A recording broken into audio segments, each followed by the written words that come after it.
Chapter 1. An Irate Neighbor. A tall, slim girl, half past 16, with serious gray eyes and hair which her friends called auburn, had sat down on the broad red sandstone doorstep of a Prince Edward Island farmhouse one ripe afternoon in August, firmly resolved to construe so many lines of Virgil. But an August afternoon, with blue hazes scarfing the harvest slopes, little winds whispering elfishly in the poplars, and a dancing splendor of red poppies outflaming against the dark coppice of young firs in a corner of the cherry orchard, was fitter for dreams than dead languages.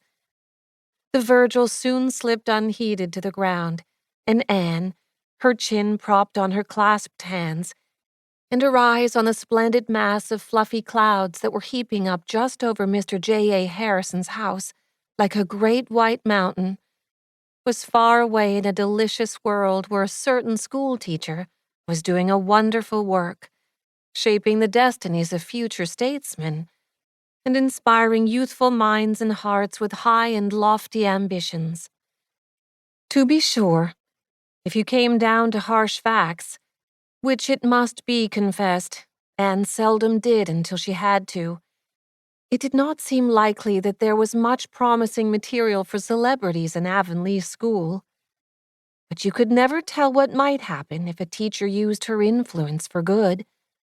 Anne had certain rose-tinted ideals of what a teacher might accomplish if she only went the right way about it, and she was in the midst of a delightful scene, 40 years hence, with a famous personage. Just exactly what he was to be famous for was left in convenient haziness, but Anne thought it would be rather nice to have him a college president or a Canadian premier. Bowing low over her wrinkled hand and assuring her that it was she who had first kindled his ambition, and that all his success in life was due to the lessons she had instilled so long ago in Avonlea school. This pleasant vision was shattered by a most unpleasant interruption.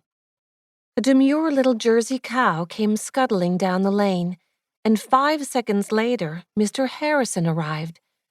If arrived be not too mild a term to describe the manner of his irruption into the yard. He bounced over the fence without waiting to open the gate, and angrily confronted astonished Anne, who had risen to her feet and stood looking at him in some bewilderment. Mr. Harrison was their new right-hand neighbor, and she had never met him before, although she had seen him once or twice. In early April, before Anne had come home from Queen's, Mr. Robert Bell, whose farm adjoined the Cuthbert place on the west, had sold out and moved to Charlottetown. His farm had been bought by a certain Mr. J. A. Harrison, whose name, and the fact that he was a New Brunswick man, were all that was known about him. But before he had been a month in Avonlea, he had won the reputation of being an odd person, a crank, Mrs. Rachel Lynde said. Mrs. Rachel was an outspoken lady, as those of you who may have already made her acquaintance will remember. Mr. Harrison was certainly different from other people, and that is the essential characteristic of a crank, as everybody knows. In the first place, he kept house for himself, and had publicly stated that he wanted no fools of women around his diggings.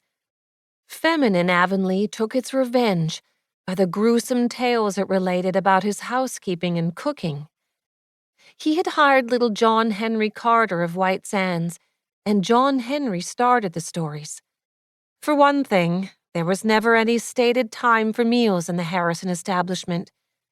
Mr. Harrison got a bite when he felt hungry, and if John Henry were around at the time, he came in for a share. But if he were not, he had to wait until Mr. Harrison's next hungry spell. John Henry mournfully averred that he would have starved to death if it wasn't that he got home on Sundays and got a good filling up, and that his mother always gave him a basket of grub to take back with him on Monday mornings.